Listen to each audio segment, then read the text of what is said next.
That night was supposed to be just another delivery lost in the rain and the metallic smell of the streets. But 3 slaps, 3 casual acts of cruelty, were enough to awaken something no one saw coming. The spoiled rich boy thought he was humiliating a simple delivery man, unaware that he was provoking someone who had spent years hiding a powerful past. Arthur Vance didn't fight back. He didn't argue. He didn't even flinch.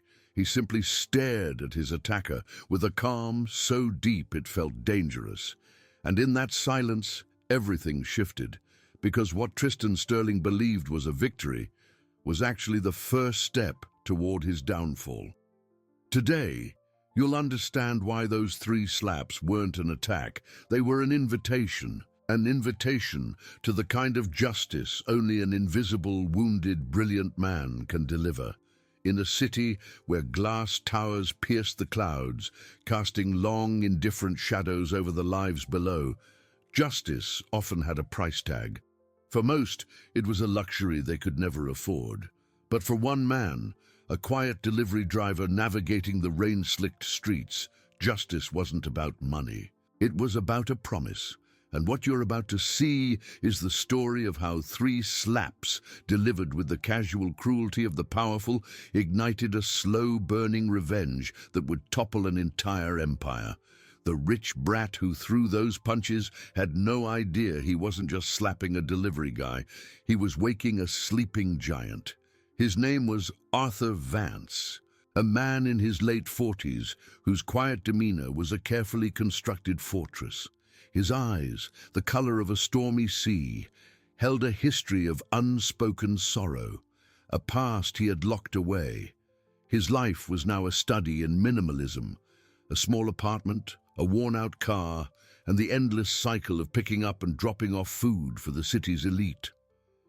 It was a stark contrast to the opulence he serviced, a constant humming reminder of a world he once knew. Tonight, the rain fell in relentless sheets, blurring the neon lights into a watercolor of urban melancholy. His first delivery was to the Apex Tower, a monument of steel and glass, where the city's wealthiest residents lived lives of insulated splendor. He was headed to the penthouse. The lobby was a cathedral of marble and gold, a silent, air-conditioned space that felt a world away from the storm outside. The doorman eyed his simple uniform with a flicker of disdain before waving him through. As the elevator ascended with silent speed, Arthur remained perfectly still, his reflection a ghost in the polished brass. He wasn't nervous, he wasn't intimidated, he was something else entirely: focused. When the doors opened directly into the penthouse foyer, he was met not by a butler, but by the resident himself. A young man, barely in his 20s, radiated an aura of entitled arrogance so thick it was suffocating. This was Tristan Sterling, the sole heir to his father's corporate fortune, a man who had never been told no in his life. Behind him, a group of friends lounged on designer furniture, their laughter echoing in the cavernous space. The order was perfect. Arthur had checked it twice, but Tristan, clearly looking for sport, for a moment of theater to entertain his audience, sneered. "Seriously, you spilled the soda, look at this," he said, pointing to a single minuscule drop of condensation on the side of the paper bag. Arthur said nothing. He simply held out the bag. Tristan's eyes narrowed, a cruel glint appearing as he decided to escalate his little game. "Useless. My father pays for premium service, and they send me incompetent fools like you." The verbal abuse was sharp, designed to humiliate. Then, without warning, Tristan's hand shot out. The slap was sharp, stinging, the sound echoing unnaturally in the vast room. Arthur's head barely moved. He simply absorbed the blow, his expression remaining utterly, unnervingly unreadable. He didn't flinch, didn't raise a hand, didn't utter a single word of protest. For a long moment, he just stood there, his gaze fixed on Tristan. The young man, expecting a reaction. Fear, anger, Anything was momentarily thrown off by the profound stillness. Then, with a slow, deliberate motion, Arthur placed the food on a nearby marble console, turned, and walked back to the elevator. He left the sound of his own humiliation hanging in the air behind him. This was not a one-time event. It was a test. 2 days later, another order, another trip to the penthouse. This time, Tristan claimed the food was cold. Though steam was visibly rising from the containers, the berating was louder, more venomous, and the slap was harder, a deliberate act of dominance that left a faint red mark on Arthur's cheek. Again, Arthur's response was the same chilling silence. He absorbed the impact, turned, and left. The third time happened at the end of the week. Tristan, emboldened by the lack of resistance, met him in the building's grand lobby, making a public spectacle of his cruelty. He threw the food to the floor, shouting about the incompetence of the working class for all the other wealthy residents to hear. Then came the third slap, the hardest yet, a brutal crack that turned heads. And still, Arthur did nothing. He simply looked at the mess on the polished floor, then met Tristan's smug gaze for a single, searing second before walking out into the night.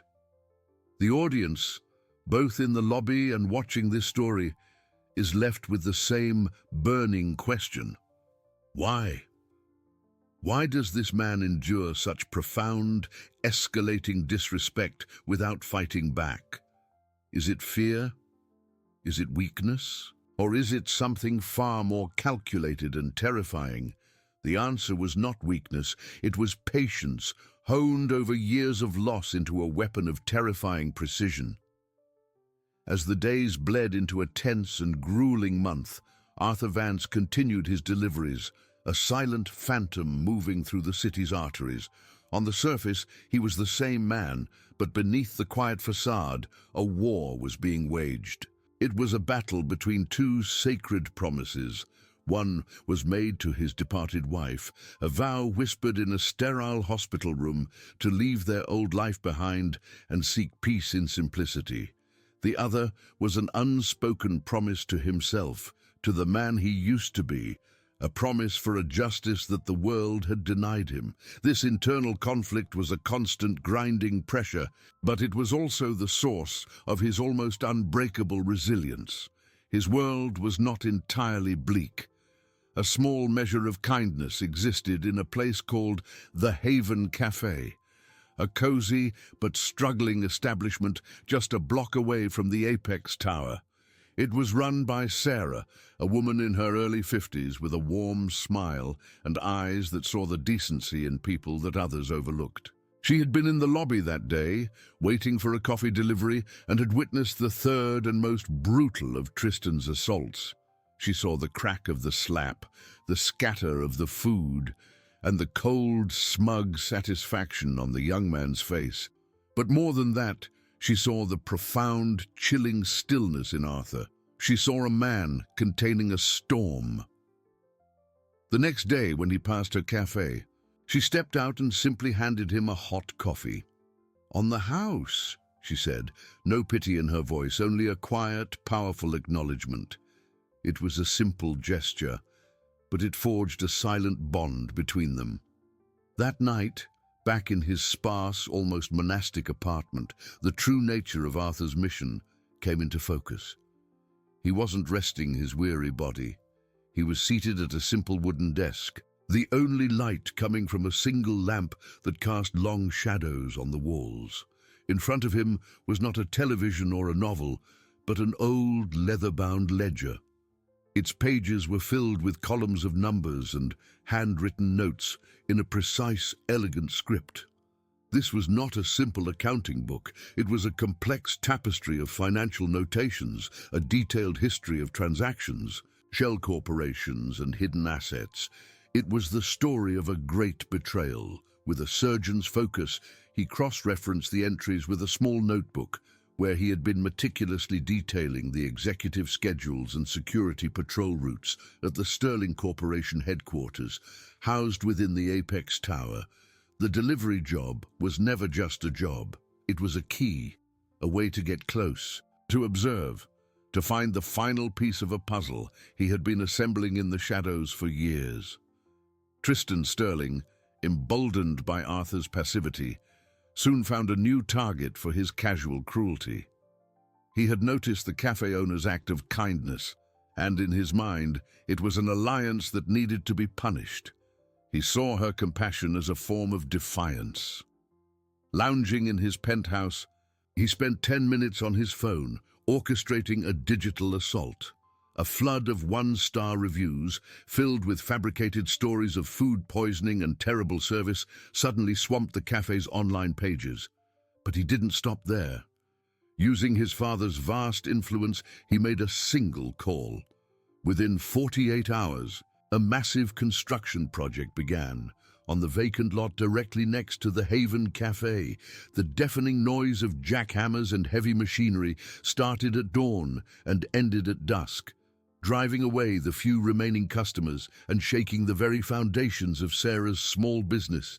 Arthur saw the "Police" sign go up on the building next door and knew instantly who was responsible. He watched as Sarah's warm smile faded over the next week, replaced by a constant look of exhaustion and despair. He felt the weight of it, a crushing sense of responsibility. Her only crime was showing him a moment of human decency. The promise he made to his wife screamed at him to stay out of it, to remain a ghost, but the man he used to be, the architect of a business empire built on integrity, could not stand by and watch an innocent person be crushed as collateral damage in his war. That night, the ledger remained closed. Instead, Arthur opened a laptop, and his fingers flew across the keyboard with a speed and confidence that betrayed his humble disguise. He drafted a brilliant, multi-page business plan. It was simple in its execution, but complex in its strategy, restructuring her finances, optimizing her supply chain, and outlining a hyper-local marketing campaign that would turn the construction noise from a liability into a marketing gimmick. "Can't hear yourself think? Come get a free jackhammer Java and find your peace at the Haven," one of the proposed slogans read. Late that night, long after the city had fallen quiet, he slipped the anonymous envelope under the cafe's door. It was a significant risk, a small dip back into a pool of skills he had sworn he would never use again. It was his first real move on the chessboard, and it wasn't against Tristan, but in defense of a friend. This small act of defiance, however, would not go unnoticed. For behind Tristan's petulant cruelty was the true source of his toxic entitlement, his father, a ruthless tycoon whose entire life was a testament to the perpetual acquisition of power and the utter destruction of any rival who dared stand in his way. He was a man who noticed every dollar, every shift in the market, and every small victory won against his family's interests. A major turning point, a subtle shift in the city's cosmic balance, occurred on a crisp autumn afternoon. Arthur, having finished his delivery route early, did not go home. Instead, he took a series of buses, traveling far from the gleaming towers of downtown into a forgotten part of the city, where the buildings were made of brick and history, not glass and ambition. He stopped in front of a small, unassuming tailor shop. The sign above the door, "The Weaver's Knot," was hand-painted, the gold leaf faded and peeling. This was not a place one stumbled upon. It was a destination. He pushed open the door, a small bell announcing his arrival. The air inside smelled of old wool, hot steam and cedar. Bolts of fabric were stacked to the ceiling, and half-finished suits stood like silent sentinels on mannequins. From the back room, a man emerged, small and wiry, with sharp, intelligent eyes behind a pair of spectacles. He was old, but he moved with a quiet efficiency. He looked at Arthur's simple delivery uniform, then up at his face, and a lifetime of understanding passed between them in a single, silent moment. "It has been too long." "Arthur," the tailor said, his voice a low, gravelly whisper, There was no surprise, only a deep, abiding loyalty. This was Elias, and he was no simple tailor.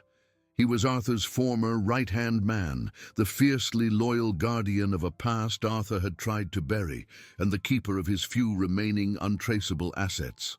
Elias led him to the back room, a space that was less a workshop and more a command center. He poured 2 small glasses of a dark, aged whiskey without asking. "I have been watching the markets," Elias said, getting straight to the point. "Sterling stock is climbing. This merger he is planning.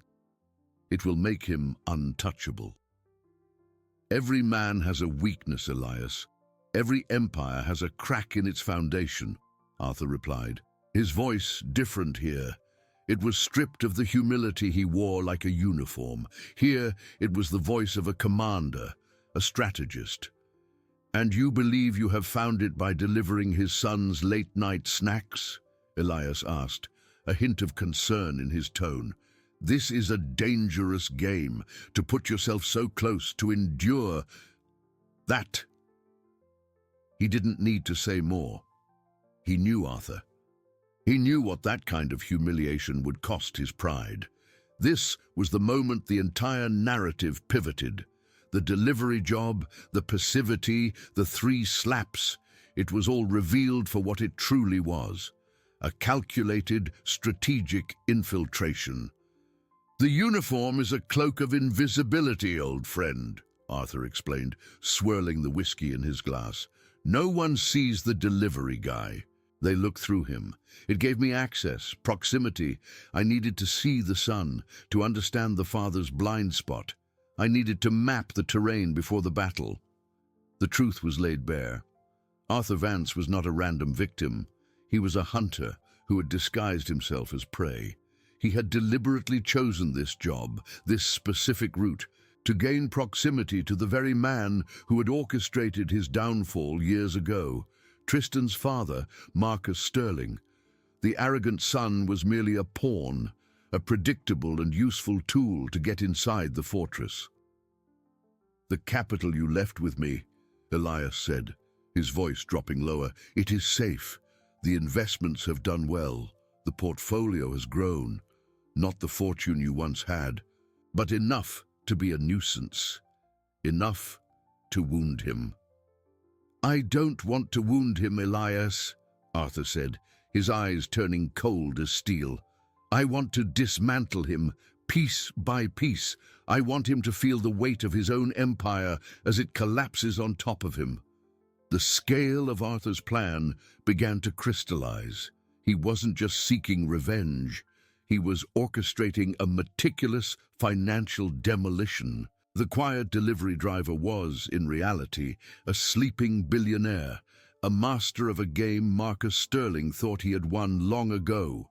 This wasn't a fight for money or power. This was a fight for a name that had been dragged through the mud, for a legacy that had been stolen, and for a wife whose heart had broken under the strain of it all. "The meek shall not inherit the earth," Arthur thought, "but the patient will take it all back." The plan was set in motion not with a bang, but with a whisper. From the quiet command center in the back of the tailor shop, Arthur and Elias began their assault. It was a war fought in the silent, invisible realm of ones and zeros, of stock market fluctuations and algorithm-driven trades. Using the carefully laundered capital Elias had nurtured for years, they didn't launch a frontal attack. That would be clumsy, loud, and traceable. Instead, Arthur orchestrated a series of small surgical strikes, each one designed to be dismissed as market noise. He initiated a complex short-selling strategy against one of Sterling's key suppliers, a company whose stock was slightly overvalued. The move was subtle, executed through a dozen anonymous shell corporations spread across different continents. Simultaneously, he used a small portion of their assets to buy up just enough shares in a rival tech firm to subtly influence a vote on a patent dispute, causing a minor but irritating delay for a new Sterling product launch. Each action was a pinprick, insignificant on its own, but part of a larger strategy of 1,000 cuts. Arthur was a ghost in the machine, using his deep understanding of the global financial ecosystem to create ripples that would eventually become a tidal wave. He wasn't just moving money, he was manipulating perception, sowing seeds of doubt and instability that would slowly erode the foundations of the sterling empire. Miles away, in a corner office on the 80th floor of the Apex Tower, Marcus Sterling felt the first tremor. He was a man who prided himself on control, on his ability to read the market like a predator reads the wind. He stood before a wall of monitors, his silver hair perfectly coiffed, his suit impeccably tailored. He wasn't looking at the big numbers, he was looking at the margins, the tiny fluctuations that signaled trouble long before it appeared on any balance sheet. "What is this?" he asked, his voice low and dangerous, directed at the two anxious analysts standing behind him. He pointed to a data stream showing a fractional dip in their supply chain efficiency. "And this, a 3-day delay on the chipset patent. Explain it." "Market volatility, sir?" one of the analysts stammered. "The supplier stock is just correcting. The patent issue is a minor bureaucratic hiccup with a competitor." Marcus turned slowly, his eyes like chips of ice. "Do not tell me about volatility. I am volatility. This isn't random. It's coordinated. It's too precise. It feels like a probe. Someone is testing our defenses." He paced the length of the office, the city sprawling beneath him like a conquered territory. His mind, a ruthless calculator of risk and profit, raced through the possibilities. It had to be his primary rival, a cutthroat hedge fund manager named Julian Croft. It had his signature style, subtle, annoying, designed to distract before a larger move. "Lock it down," Marcus commanded. "Everything. I want a full sweep of our digital infrastructure, triple the firewalls, encrypt all internal communications, and I want physical security on this building tightened, full background checks on all service personnel, no exceptions. I want to know who is breathing the air in my building. Croft is planning something, and I will not be caught off guard." The command sent ripples down through the corporate structure, and for Arthur, it was like a steel door slamming shut. The next time he made a delivery to the Apex Tower, the atmosphere was different. The friendly doorman had been replaced by a stern-faced security guard who scanned his ID and made him sign a logbook. New cameras with facial recognition software had been installed in the service elevators. His cloak of invisibility was fraying. The easy access he had used to observe executive movements and overhear careless conversations was gone. Marcus Sterling, in trying to defend against a phantom enemy, had inadvertently fortified his castle against the real one. Meanwhile, Sarah's cafe, the haven, it was experiencing a miraculous revival. Arthur's anonymous business plan had worked better than either of them could have hoped.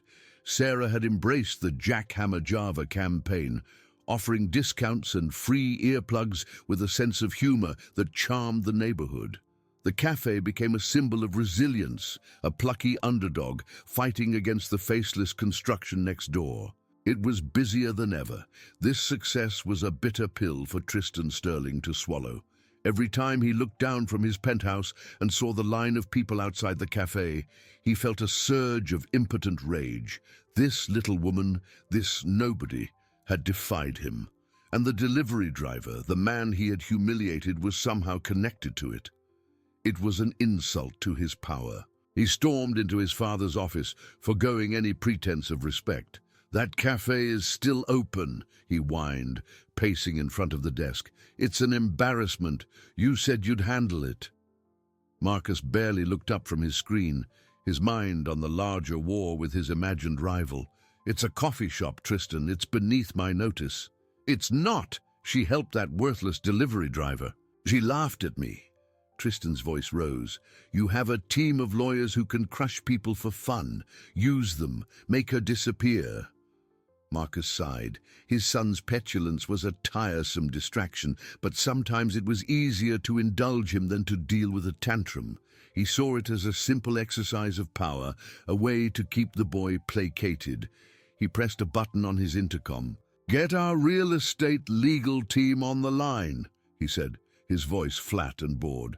"I have a small pest control problem I need them to handle." 2 days later, as Sarah was wiping down the counter after a busy lunch rush, a man in a sharp suit entered the Haven. He didn't order anything. He simply placed a thick envelope on the counter. Inside was an official eviction notice. It was filled with pages of fabricated code violations, faulty wiring, improper food storage, zoning infractions, each one a lie, but each one carrying the full weight of the law. She had 30 days to vacate the premises. The life she had poured her heart and soul into was being condemned by a phantom hand, and as she read the legal jargon, a cold, sickening dread washed over her. Her small victory had just provoked the dragon. Arthur saw the notice the next morning. He had stopped by with his usual coffee, but Sarah wasn't there. A young employee was behind the counter, her face pale with worry. The eviction letter was taped to the inside of the door, a stark white declaration of war. He read the fabricated violations, each one a legal dagger aimed at the heart of Sarah's livelihood. The cold, corporate language was familiar to him. It was the language of annihilation, the same sterile prose that had been used to dismantle his own life. The weight of his responsibility became a physical thing, a pressure in his chest that made it hard to breathe. He had brought this upon her. His quiet war had spilled over, and she was the first casualty. That evening he met Elias in the tailor shop. The scent of wool and cedar felt suffocating. "They're trying to evict her," Arthur said, his voice tight with a controlled fury. "They manufactured a dozen code violations. She has 30 days. Elias polished his spectacles, his expression grim. "It is Marcus Sterling's signature move. He doesn't just defeat his enemies, he salts the earth where they stood. To help her would require a significant legal defense, a very, very expensive one." "I know," Arthur said. "Then we hire the best." Elias hesitated, a rare sign of uncertainty from the unflappable man. "Arthur, the capital we have. It is the seed of our entire plan. It is our only weapon. To spend a large portion of it on this, it would leave us exposed. It could cripple our ability to strike at Marcus when the time is right. We would be burning our ammunition before the main battle has even begun." Arthur looked at his old friend, his eyes burning with an intensity Elias hadn't seen in years. "What is the point of winning a war if we sacrifice the very people we're supposed to be fighting for? I lost my wife because I was too caught up in the fight for my empire, for my name. I will not make that mistake again. This isn't about my legacy anymore, Elias. It's about what is right." His words hung in the air, an unbreakable vow. This was a moment of profound vulnerability, a choice that went against every calculated instinct he had honed. He was choosing a single act of justice over his grand, long-term strategy of revenge. In that moment of desperation, Arthur Vance made the decision to drain a significant portion of his remaining secret funds. He was liquidating precious assets, sacrificing a piece of his future to save Sarah's present. The next day, 2 lawyers from the city's most formidable and expensive law firm walked into the Haven. They were the kind of lawyers who didn't just argue cases, they ended them. They dismantled the eviction notice in a single brutal letter to Sterling's legal team, pointing out the blatant fabrications and threatening a countersuit for corporate harassment that would cost Marcus Sterling millions in public goodwill. Within 24 hours, the eviction was rescinded. The construction noise next door ceased. The dragon had been forced to retreat, stung by a response it never saw coming. Sarah, saved from the brink, was left in a state of stunned gratitude and profound mystery. Who was this anonymous guardian angel with the resources to hire legal titans on her behalf? The answer came a week later, during a quiet afternoon. With her business secure, Sarah decided to finally tackle a wobbly corner table that had annoyed her for months. rummaging for something to prop it up. She found a stack of old magazines in a back closet. On top was a faded issue of Forbes from nearly a decade ago. And on the cover, staring back at her with the confident, visionary gaze of a king surveying his empire, was Arthur Vance. The headline read, "Arthur Vance, the ethical billionaire changing the face of American business." She dropped the magazine, her hands trembling. The face was younger, unburdened by sorrow, but the eyes were the same. Suddenly, everything clicked into place.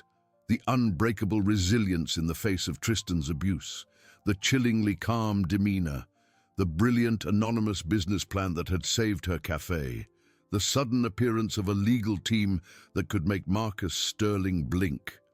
He wasn't a victim. He was a fallen giant. Their relationship, once built on her sympathy for him, was instantly transformed. The next time he came in for coffee, she looked at him not with pity, but with a deep, unwavering respect. She simply placed the magazine on the counter between them.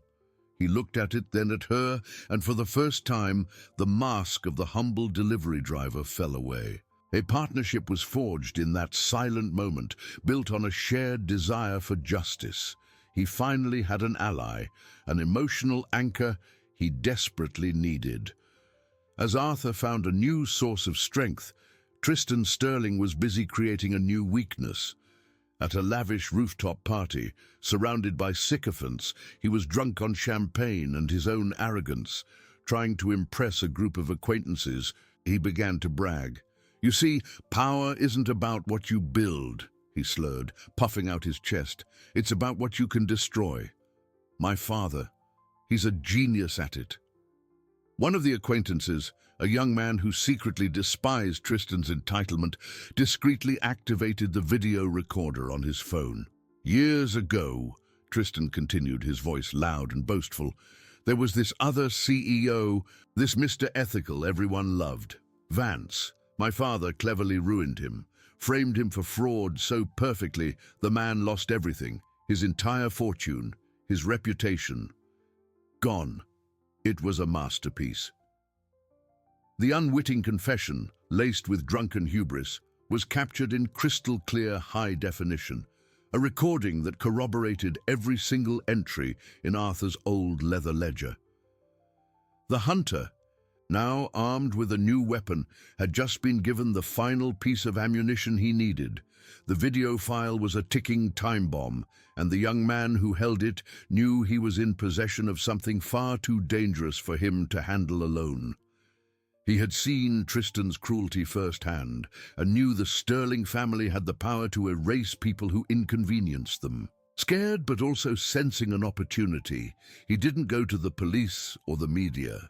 He went to the one person he'd seen stand up to the Sterling aura, however quietly.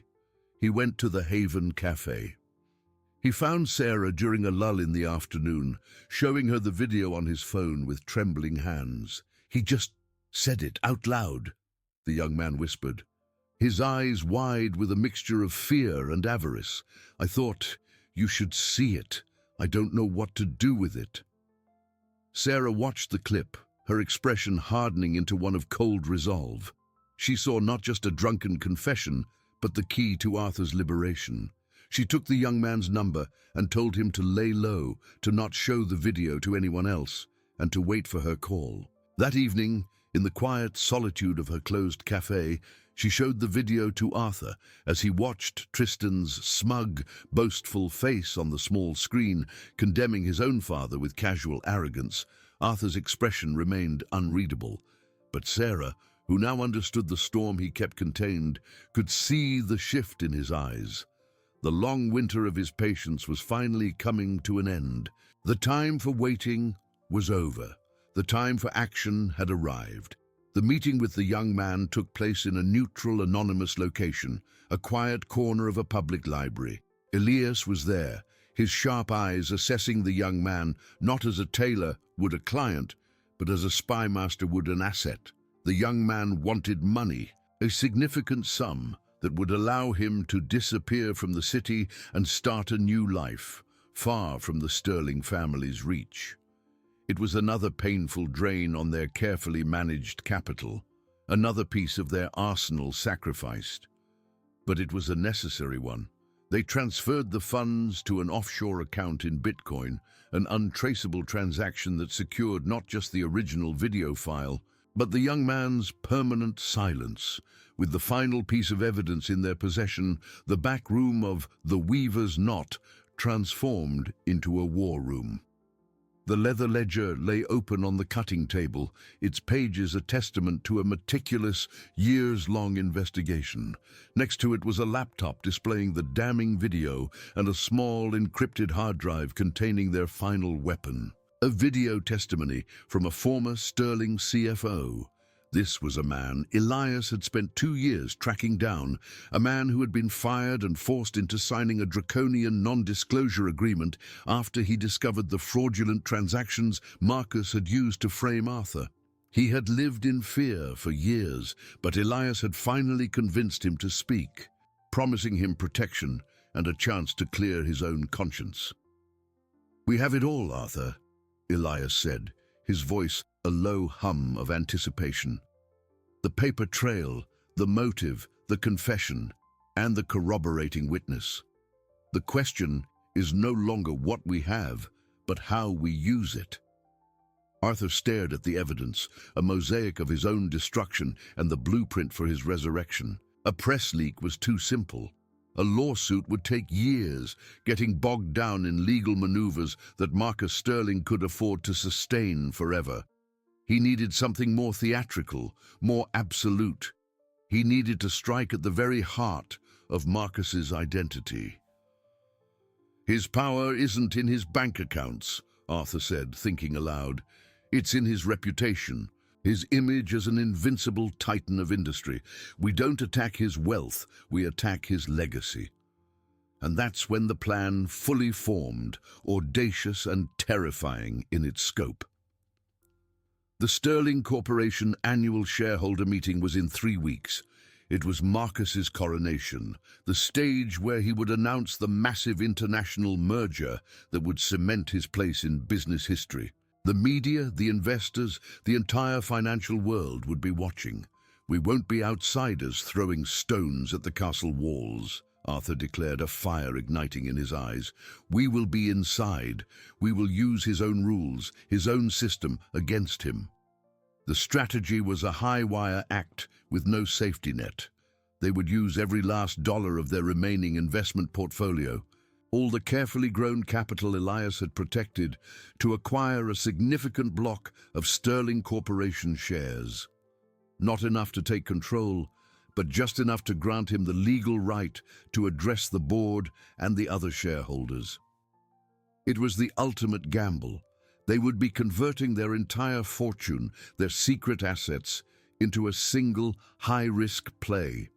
If Marcus caught wind of their stock purchases, he could block them, freeze their assets, and expose them before they had a chance to act.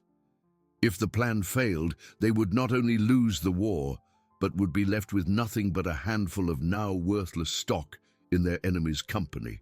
Elias looked at Arthur, seeing the billionaire strategist he once knew re-emerge from the shell of the humble delivery driver. "It will take everything we have," Elias warned.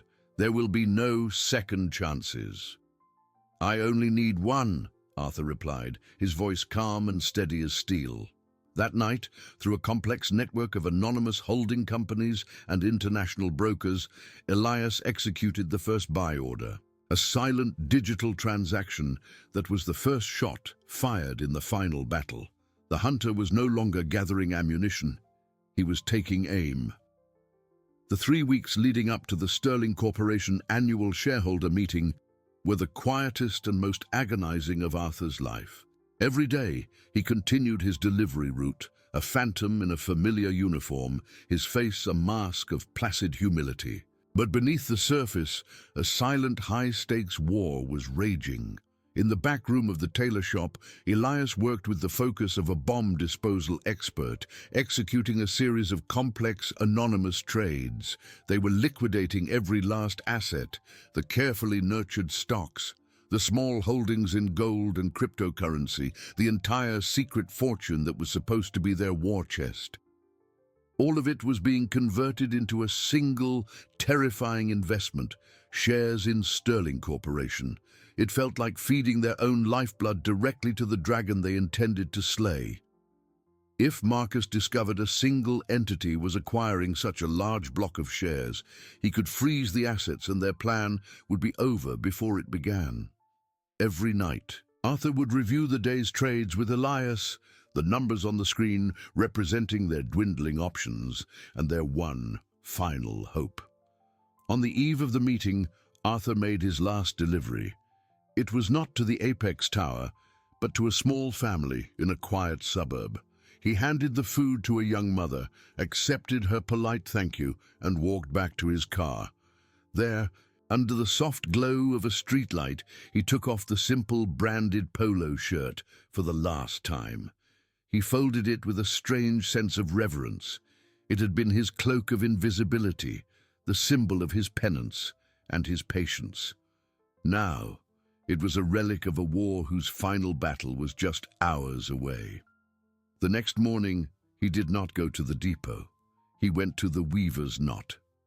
Elias was waiting. He didn't speak, but simply led Arthur to the main fitting room. Hanging there, encased in a protective garment bag, was a suit. It was a masterpiece of dark charcoal wool, tailored to perfection. It was the kind of suit that didn't shout its value, but commanded respect through its flawless cut and quiet authority. It was the armor of a different kind of warrior. "This is not just a suit, Arthur," Elias said, his voice thick with emotion as he helped his old friend into the jacket. "It is a declaration. It is the truth you have kept hidden." As Arthur looked at his reflection in the three-way mirror, he saw a man he hadn't seen in a decade. The sorrow was still in his eyes, but it was now forged into something harder, something unbreakable. The humble delivery driver was gone. The architect had returned. The grand ballroom of the Apex Tower Hotel was electric with anticipation. It was a cathedral of corporate power, filled with the city's financial elite, analysts and media crews. The air hummed with talk of profits, of the historic international merger that would create a global behemoth. Marcus Sterling was at the zenith of his power, moving through the crowd with the easy grace of a lion in his own territory, accepting congratulations for a victory he had not yet officially announced. Arthur arrived not in a sputtering sedan, but in a discreet black town car. He ascended the marble steps of the main entrance, his polished shoes silent on the plush red carpet. At the security checkpoint, two imposing guards stopped him. They were the same men who had watched him, with utter indifference, get slapped in this very building's lobby. Now they saw only the suit, the confidence, the aura of purpose. "Name, sir?" one asked. "Vance. Arthur Vance." The guard checked his tablet. The name was there on the list of registered shareholders. The guard's eyes widened slightly, but his training held. He nodded curtly. "Welcome, Mr. Vance." Arthur walked into the ballroom. He didn't hide in the back. He chose a seat in the fifth row, directly on the aisle, just a few yards from the floor microphone set up for the shareholder Q&A session. He was in plain sight, and Ghost daring the world to see him. Finally, the lights dimmed. A spotlight hit the stage.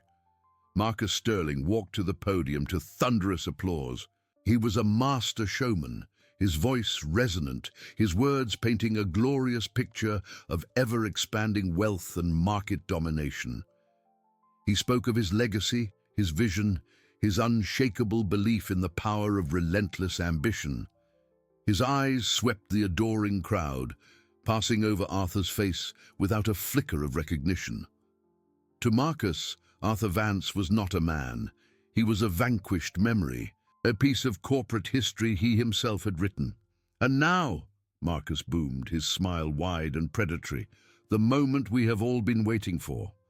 The deal that will redefine our industry and secure our legacy for generations to come. I am proud to announce our merger with... He paused for dramatic effect, letting the anticipation in the room build to a fever pitch. In that perfect, curated silence, Arthur Vance stood up. The movement was calm, deliberate, and it drew a ripple of attention. He took a single step into the aisle, and as the most powerful man in the city prepared to announce his greatest triumph, a ghost from his past began to walk toward the light. He didn't run, he didn't shout, he simply walked, each step a measured, deliberate beat in the heart of the silent room. The security guards, momentarily frozen by the audacity of the interruption, started to move toward him, but a subtle gesture from a board member on the dais stopped them. All eyes were on this man in the immaculate suit, this stranger who moved with an authority that defied his anonymity. Marcus Sterling squinted from the stage, his triumphant smile faltering, replaced by a flicker of annoyance, then confusion. The face was vaguely familiar, but impossible to place in this context. A rival, a disgruntled former employee. The man reached the microphone, his hand steady as he adjusted it to his height. He turned, not to the audience, but to face Marcus Sterling directly. "Forgive the interruption, Marcus," Arthur Vance said. His voice, amplified by the ballroom's state-of-the-art sound system, was not the voice of a humble delivery driver.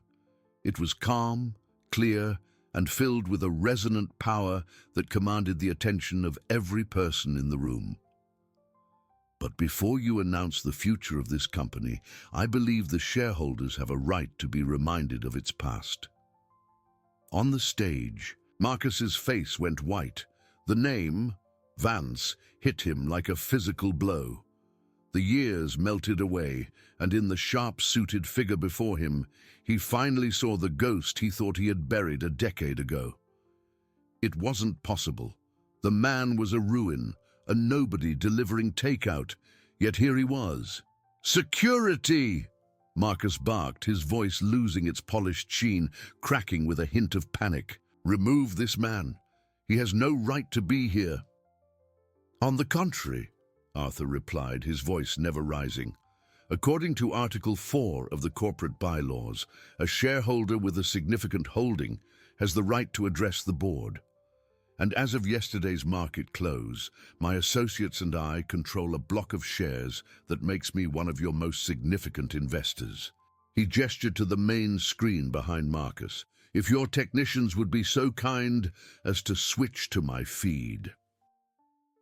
Before Marcus could object, a technician, acting on instinct or perhaps a prearranged signal from Elias, made the switch. The Sterling Corporation logo vanished, replaced by a high-resolution image of a page from an old leather ledger. It was a complex web of numbers, dates, and notations. "What you see here," Arthur began, his voice narrating the silent data, "is the anatomy of a crime. A hostile takeover engineered not with superior business acumen, but with systematic fraud." He walked the audience through it, his words slicing through the corporate jargon like a scalpel. He pointed out the shell corporations, the falsified invoices, the rerouted funds, the intricate architecture of the lie that had cost him his company, his reputation, and his entire fortune. Murmurs spread through the room like a contagion. This wasn't a corporate presentation. It was an indictment. "These are just numbers on a page," Marcus sputtered, trying to regain control. "Fabrications from a desperate, failed man." "Are they?" Arthur asked calmly. "Perhaps a human element is required." The ledger page vanished, replaced by a video. It was a man in his late 60s, his face etched with worry. "My name is David Chen," the man said, his voice trembling but clear. "I was the chief financial officer at Sterling Corporation 10 years ago. I was fired for what I found." The video testimony was devastating. Chen, with meticulous detail, confirmed every transaction Arthur had displayed, explaining how Marcus had personally instructed him to create the paper trail that framed Arthur Vance. The room was no longer murmuring. It was a sea of shocked, silent faces. The representatives of the international merger partner were on their phones, their expressions grim. On the news tickers displayed on screens around the room, a red arrow appeared next to the sterling stock symbol, pointing sharply down. "A disgruntled employee, easily bought," Marcus shouted, his face now a mask of crimson rage. "This is a circus." "I agree," Arthur said, his voice dropping to an almost conversational tone, which made it all the more chilling. "It's a family circus, and every circus needs a clown." The screen changed one last time. There was no video, only audio. The sound of clinking glasses, background music, and then a familiar, arrogant voice, slurring slightly. It was Tristan Sterling. His drunken, boastful confession filled the ballroom.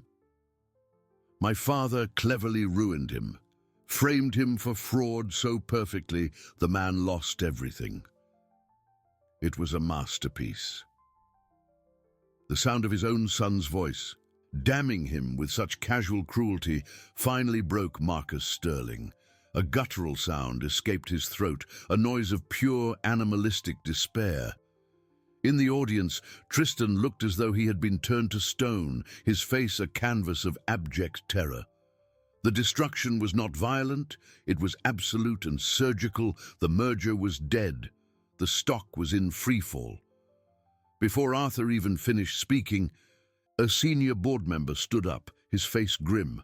"I call for an immediate vote of no confidence in the CEO." Another phone buzzed on the press table, a reporter whispering urgently, "The SEC just announced a full-scale investigation into Marcus Sterling and the corporation." The empire, built on a foundation of lies, was not just cracking, it was vaporizing in real time. Marcus Sterling stood frozen at the podium, a statue of hubris, cracking under the weight of its own lies. The thunderous applause he had expected was replaced by a cacophony of camera shutters, urgent whispers, and the frantic tapping of keyboards as the story went viral. His son, Tristan, was catatonic in his chair, the color drained from his face. The public humiliation he had so casually inflicted on another was now being returned to him 1,000-fold, under the brightest lights, broadcast to the entire world. He was no longer a predator, he was just a spoiled child, exposed and pathetic. Arthur Vance watched the chaos for a moment, his expression not of triumph, but of profound, weary sadness. He had not enjoyed this. It was a necessary, painful surgery to remove a cancer. He raised a hand, and a hush fell over the room once more. All eyes, including the flashing cameras, turned back to him. "I am not here to reclaim what was mine," Arthur said, his voice resonating with a quiet finality that cut through the pandemonium. "This company, this empire, it was built on a foundation of brilliance, but it was corrupted by greed. Its soul is tainted. My fight was never to get my old life back. It was for justice. It was for a name that was stolen and for a memory that was dishonored." He looked out at the sea of stunned faces, the investors who had lost millions in a matter of minutes, the employees whose futures were now uncertain. "Therefore, I'm announcing my intention to liquidate every single share my associates and I have acquired.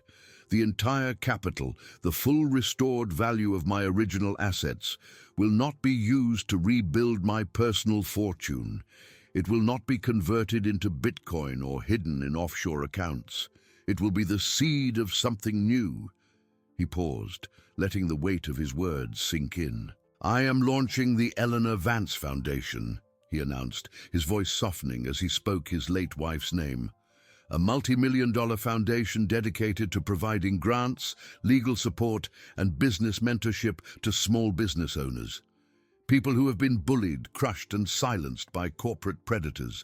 People who, like a kind cafe owner I know, have more integrity in their little finger than men like Marcus Sterling have in their entire being." It was the final, most powerful move on the chessboard. He was not just a victor, he was a redeemer. He was turning the instruments of his own destruction into tools of creation for others. He placed the microphone back in its stand, turned his back on the smoldering ruins of the Sterling Empire, and walked out of the ballroom, leaving a legacy of justice in his wake. Weeks later, the city had moved on. The headlines were now filled with the details of the Sterling Corporation's bankruptcy and the ongoing SEC trial. But in a quiet, sunlit corner of the city, a different story was unfolding. The Haven Cafe was thriving. The line out the door was a testament to its quality and the spirit of its owner. Inside, sitting at the now perfectly stable corner table, was Arthur Vance. He was not in a suit, but in a simple sweater, reading a book. He looked up as Sarah placed a steaming mug of coffee in front of him. There were no words of thanks needed between them anymore. Their bond was forged in a shared fight and a mutual, profound respect. "The first grant from the foundation was approved this morning," he said quietly, a small smile touching his lips. "A small bakery in Ohio. A developer was trying to force them out." Sarah smiled back, her eyes shining. "Eleanor would be proud," she said softly. Arthur looked out the window at the bustling street, at the ordinary people living their lives. He had lost $1 billion empire, but had gained something far more valuable. He had found peace. He had honored the memory of his wife, not by reclaiming the wealth and power of his past, but by using his second chance to build a better, kinder future for others. The delivery driver's journey was over. The architect's true work had just begun. If you were moved by this story of justice and the true meaning of wealth, make sure to hit the like button. Subscribe to our channel for more inspiring stories and share your thoughts in the comments below. What did you think of Arthur's ultimate revenge? We'd love to hear from you.